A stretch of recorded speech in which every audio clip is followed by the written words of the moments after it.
It's holiday time, man. What's up, babe? Hi. Yeah, what's up? So guess what? It's cooking time, man. This holiday season is upon us. Look how awesome Kristen's got the house looking. We're all decorated for Christmas. We've even got some holiday movies playing over here in the background. And recently we put up our Fist Fight Oyster stuffing recipe on Facebook. And it blew up again. We put it on several years ago, and since then it's been shared on Facebook like 1,650 times. It's a really great recipe. Captain Jeff Coates, our really good friend Pit Boss Waterfowl, he had it on his Instagram the other day. He was making it. We didn't have any idea. And his Instagram had some comments and stuff on it like, we need a recipe, we need a video tutorial on how to make this. So that's what we're going to do today. We are making Fist Fight Oyster stuffing. If you like oysters and you like stuffing, this is going to be one of your favorite bites of food. It is one of my favorite bites of food in the entire world. And this one knows how to do it better than almost anybody. Oh, wow. Well, I wouldn't say that exactly, but this is actually my mom's recipe. She made this recipe up about 30 years ago. So this is all her. What we're going to do is we will start with our oysters. We have 2 pints of oysters from Crabs to Go. They're called Virginia salts. Martin's potato stuffing cubes. You can only get these a couple times a year at Thanksgiving and Christmas, so we always buy extra bags and put them in the freezer. But make sure you get these. They're plain, there's no seasoning on them, they're just bread cubes. Then of course we have our spices. We have parsley. I can use either parsley dried or fresh. I like to use dried, it's easier. Marjoram and salt and pepper. And then we have celery and onion all chopped up, and a couple of sticks of butter, which is melting in my pan right behind me, and I'm getting ready to drop the onions and the celery in and get started. The onions and the celery are in the pan with the melted butter, and I'm just going to leave that at a low number and let it simmer for about 25 minutes, and I'm going to cover it. While I'm doing that, then we'll start on straining the oysters and getting them ready. Scott's outside checking the turkey that we have cooking on the grill, so I'm going to show you how I strain the oysters. You need to save the liqueur, which is the juice that's inside with the oysters. So when you go ahead and strain it, you have to dump the oysters in and make sure you have a bowl underneath of your strainer to catch your juice.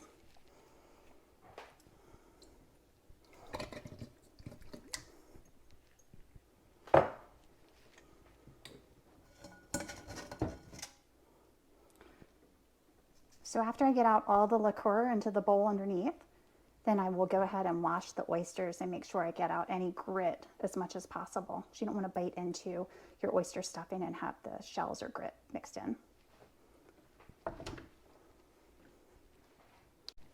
Then we strain the juice through an extra small strainer just to make sure it catches any little particles that might be left in there since we're using the liqueur. It's a slow process, but it's worth it. The oysters are ready, and I have them sitting here waiting. Here they are. They look really great. And then there's a little bit of the liqueur left, ready for our next step. We still have about 15 minutes of our butter simmering with our onions and our celery. So that's what it looks like. I have it down to a low setting. I think it's set like to 3. So now we just wait, stir it every once in a while, and then we will add our oysters and our liqueur. The timer's about to go off, and then I'm going to add the oysters and the liqueur and simmer them until the oysters curl a little bit. That normally takes maybe about 10 minutes, just keep an eye on them. I look to see when the oysters probably reduce by about half in size is what I look for when I'm doing it. Scott had to slip out and run down to Home Depot. Like I said earlier, we have a turkey out on the grill, and he needed to run and get a few more of those little pellets that go in there. It's one of those Traeger smokers. So hopefully he'll be back before I'm done, but we'll see. I can't stop where I am. I have to keep on going.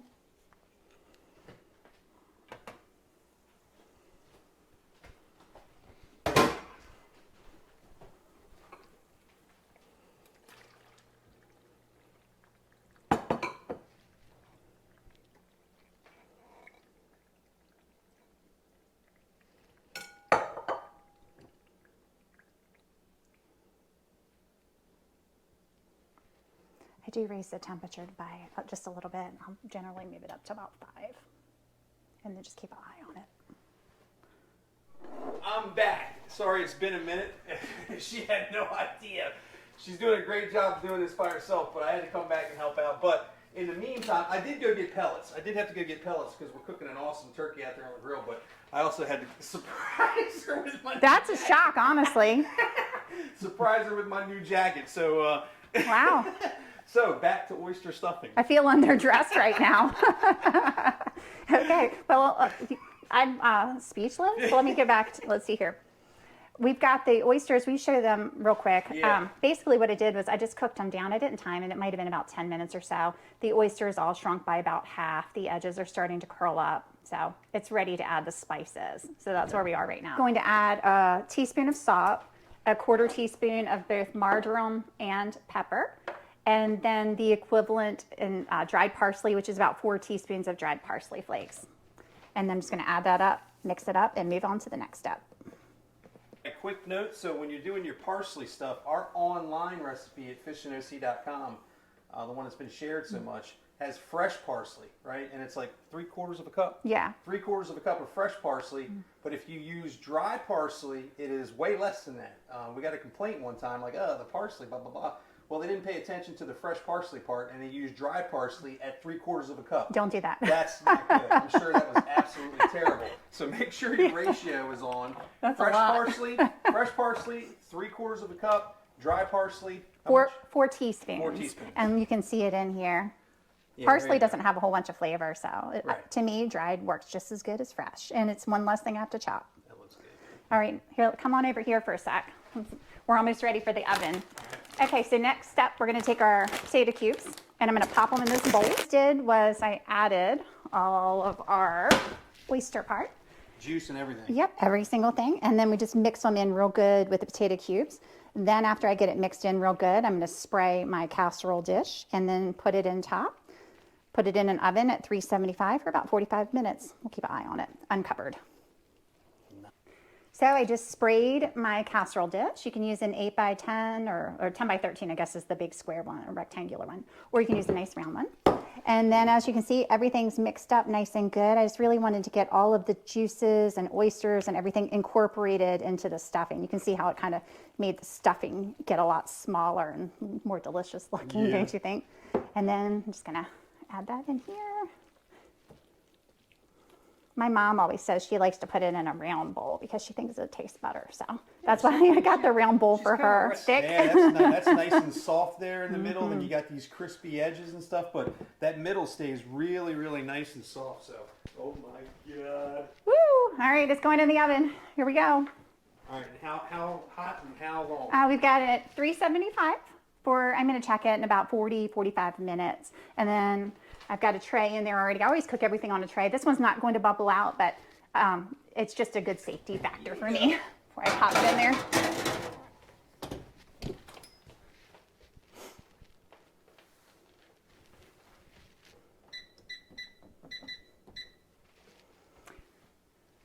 And cook it uncovered. Yeah, fresh threads.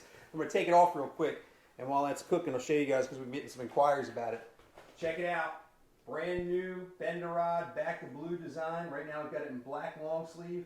They're available on the website right now, fishandoc.com/shop, and look for the new design. We've got both. We've got the original design and now the brand new bend the rod, back to blue. I'll have these at trade shows and stuff this winter. Hate to cover it up, man, but I'm feeling awful festive today with the cooking we got going on. Take a peek.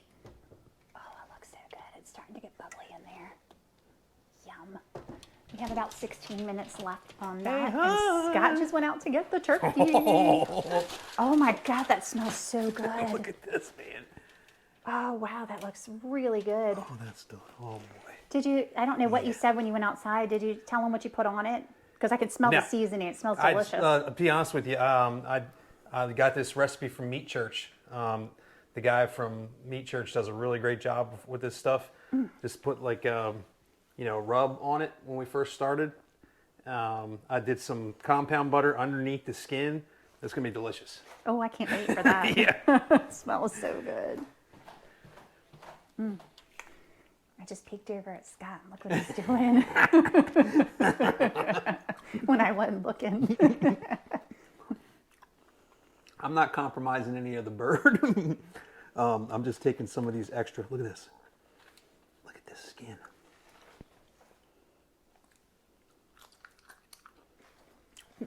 Hey, give me a piece. All right. There you go. The skin is just so crunchy.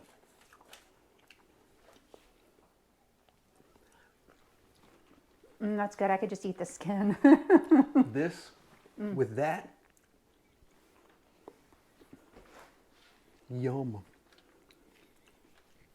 I think we forgot to mention, we always on the weekend after Thanksgiving do our own little Thanksgiving, and we only have what we want. So we end up making a turkey on the grill, and we make the oyster stuffing, and then we make a pumpkin pie, and that's it. This isn't ready. This isn't ready to carve yet because I want to make sure this rests long enough so the juices get redistributed. But look at this. Oh, I like that thigh meat in there. Yum. All right, the stuffing's done, and I'm getting ready to pull that out of the oven, and here's what Scott's doing. I had to take my jacket off, man. I'm getting into it, buddy. It. Looks good. Oh, All my right. God. Oh, Scott, wait till you see the... Oh, boy. That looks good. The butter is all bubbling in there. It's nice and brown on top. You can see the oysters in there. Oh, my gosh. It is quite the Look setup. at this. Holy smoke. And there it is, man. The pièce de résistance. You like that? Yeah. How I did that? That's from Ryan going overseas. And now I'm talking to a little Doesn't friend. fit with your outfit. Everything fits with my outfit. Oh, man. Okay. Nice job. Well, let's taste it first before you say that. Yeah. I was So kind here of we go, distracted guys. at times. And hey, this is what happens. Right now, we got nothing to worry about, but people are wondering why do we call it Fist Fight Oyster Stuffing, right? Yeah. When there's only a couple of bites left, if it was just me and her, I don't know, man. I'll let you have it. There's know. a reason why on Thanksgiving Day we share oyster stuffing with the family, and then 2 absolutely days right. later we make our own. All right, go for it. You made All it, right. so you go I first. don't know how bud. hot it's going to be, but that looks. Oh, look at that giant oyster! Yeah, that's the best. But look at that. Wow. You got to get Whoops, some I of just that tried to get a crunchy. second bite, and there's like See, 2 I was talking oysters. about before. Look at how juicy in the middle. Oh my god. There you go. It looks hot. Oh, that's real hot. I gotta wait. It'll like burn your tongue off. It's not burning your throat. No, it's so delicious. Guys, if you like... That's also, you can eat it right out of the bowl, middle of the bowl like Oh, Scott's yeah. doing when it's your own. Yeah, right. I don't care. right. That might turn into fist fight again if somebody came in and used their own fork to get it. Look at that. Look at that. Oh, I'm telling you. That and Krabbies are probably my top 2 bites of food on Nailed Earth. it. On Earth. that is really Nailed good. it. Nailed it. Sometimes you make these things and I don't have it written down, so I don't ever really know if I'm doing it the same way each time. But Yeah. now I have a video so I can remind That's right. myself. And for those of you that don't follow videos well or don't like looking at us, whatever, we'll put the link in the description for the recipe on our fishandoc.com website. It's like I said, you'll see it's been shared over 1,650 times, 1,650 some shares on Facebook. So I can't imagine how many people have seen it. It's really good. Make sure you put the liqueur in too. When I Yeah. first made it years ago, I'm like, nah, it sounds kind of gross. but Yeah, it no, you makes gotta such save a that. flavor, Gotta like a save nice oyster flavor. Yeah, do it like Really we good. did, or Kristen did in this video. Make sure you pay attention to the most important thing is get fresh oysters. Yes. Make sure you get the Martin's potato cubes. That's a real key too. We've tried it with some different ones, not even close to the same. Unflavored, no seasoning on them. And make sure you get your ratios right. Yeah. If you're using parsley, don't use 3/4 of a cup of dry parsley. don't It's do going to be that. absolutely terrible. And also strain your oysters and strain the juice and then rinse your oysters, get all the sand and grit out. Especially Yeah. if you have any type of like diverticulitis problems, things like that. You always want to make sure you get the grit out. Nudge, nudge. Yeah, the shells and things. Yeah, get all that out. Listen, this is sitting here too long. I'm ready to eat, man. This looks absolutely awesome. Nice job. Thank Nice you. job. Absolutely delicious. Guys, if you haven't done it already, hit that subscribe button. Cooking like this, a little bit of traveling, always our tackling stuff, and fishing. It's called Fish NOC, and we have Deadly Tackle. Thanks very much for watching. See you next vid. Oh my let's God. Look at this. Oh. That is delicious. Nailed it.